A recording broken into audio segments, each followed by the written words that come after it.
Beloved one, this meditation is a transmission from Sophia Christ Consciousness, from Source Consciousness, the Creator Consciousness of the universe. Beloved one, this transmission is here to assist you in appreciating the life that you have, the world that you live in, and the dimension in which you have arrived. Blessed hearts, reminding you that not only did you choose to be born into this body, into this life, into this timeline, but you have also been manifesting this reality for an infinite number of lifetimes, of generations, of iterations of your soul before this. Blessed heart, coming into a state of stillness, breathing deeply, clearing your mind, remembering your divine nature, your divine truth, welcoming the energy of your higher self to be with you in extreme presence in this moment. Blessed hearts, together we return to a past life that you have had on this earth. This past life is one where you did not own anything, where you rented land,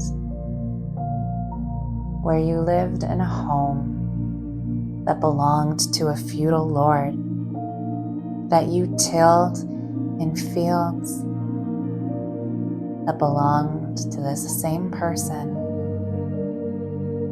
and that the reap of these fields, the crops that they yielded, belonged to that person also. You had a small plot of land. This particular small plot of land was the one that you could go to for maybe a few hours a day, or maybe one day a week, and this was the land that yielded the food that you were able to feed your family with.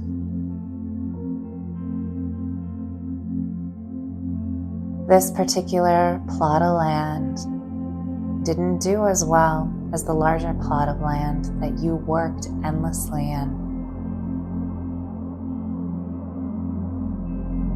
Your own personal plot of land was more beset by bugs, by disease, because it did not have the care and attention that you were giving to the Lord's plot of land. And so it was that you would work hard, you would toil from sun up to sundown for someone else the majority of the time. And the fuel that your body had to allow you to do this was based on a parcel of land that did not receive the same amount of love or attention. But you would do your best, blessed hearts. Occasionally, you would be able to experience the slaughter of an animal from your village. Occasionally, the Lord would hold feasts where you would have fattened pigs and fattened cows. This would be your main source of protein. You are skinny. You are strong and you are powerful. But you are malnourished. Very much dependent on whatever the earth had to yield to you. Very much dependent on the community that you also served, that you also provided for. There was a person in your village who grew herbs and who knew how to use them to ward off sickness and disease and illness. But in those times when you were sick or you were diseased, you still had to work. You still had to toil in those fields. And you still had to grow your own food. At night, when you returned home, your home had some animals in it. It had your family, and you all slept in the one room, family and animals together, the same room where you ate, the same room where you entertained. And in the damp times and in the cold times, you would huddle around using scratchy straw, scratchy wool to protect you. Your feet were like stones. They were so hard and coarse. The majority of your life, you didn't have shoes. Sometimes you would strap bits of wood to your feet if you were going to go somewhere that you knew it would be sharp and you needed protection. You had no gloves. All work was done with your bare hands. And your hands were hard. There was no such thing as moisturizer. So your skin was cracked, rock solid. Your face was burned every day. Your face was like leather, and you looked incredibly old for your age.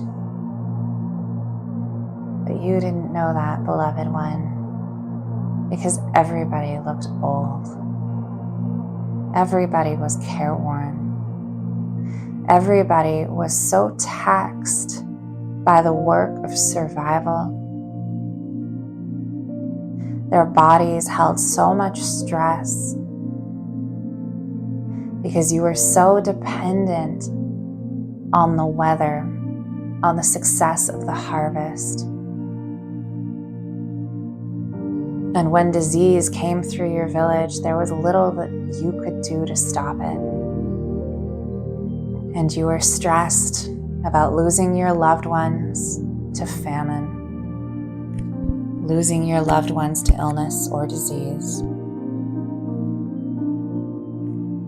Your life consisted mainly of work and occasionally singing, occasionally playing games and telling stories, lightening the mood.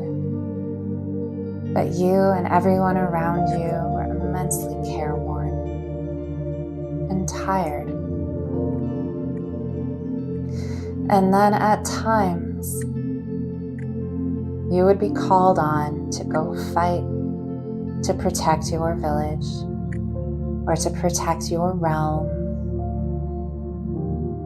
Your Lord would equip you with a sword, with a shield. Your family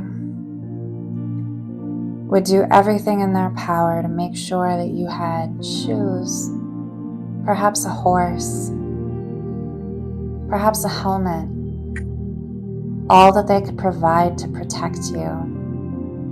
They would bake bread, and they would load you up with all of the provisions that they could spare, and they would send you off to go fight for their protection. And you would have moments, dear heart, where you were in the battlefield, doing everything you could just to stay alive. And at times you were injured. And at times you didn't know if you would die. And ultimately, you always survived the battles, but you died young, back at your home, careworn, exhausted.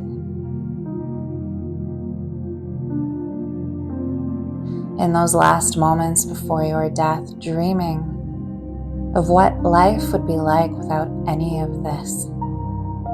What life would be like without the saddle sores or the painful feet of having to walk everywhere or ride a horse.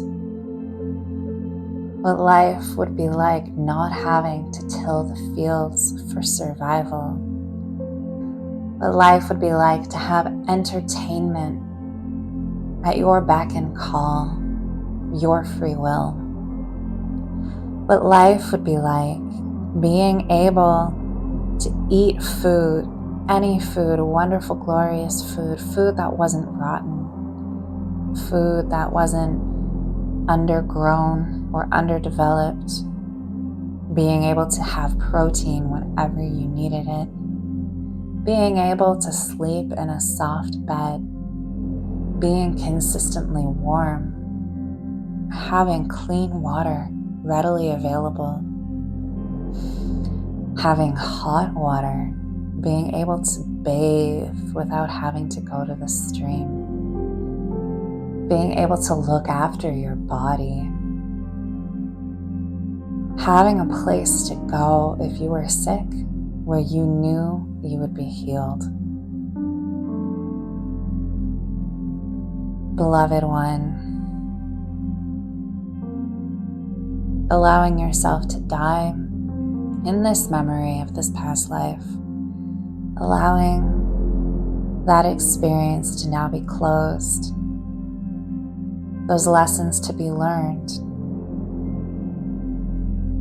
and bringing your awareness back into your present life.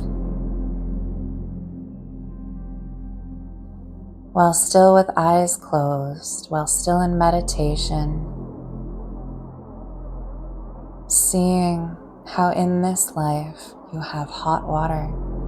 In this life, you have a roof over your head that is insulated against the elements. In this life, you have a warm bed. In this life, you have a refrigerator full of good food. In this life, you have a family that is healthy or mostly healthy, depending. In this life, you are relatively carefree compared to how you were before. In this life, you have transportation. You do not have to walk everywhere. You do not have to ride a horse that causes open wounds and saddle sores.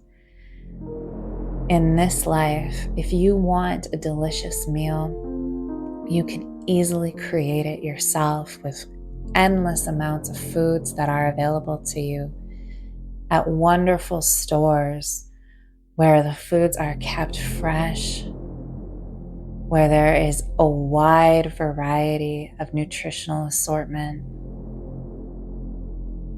where even if this amount or these types of foods are not what your body is craving, you can simply drive up to a window and receive a meal that will fill your body. You are not starving, you are not in famine, and you are not at war. Beloved one, remembering that where you are right now in this moment, that in this life, despite its many imperfections, despite the many faults that we can find with where we are, with what is around us, and with the structures that have been formed here, remembering and owning the fact that this life is luxury, that this experience is an experience that we manifested for ourselves. that we are not starving,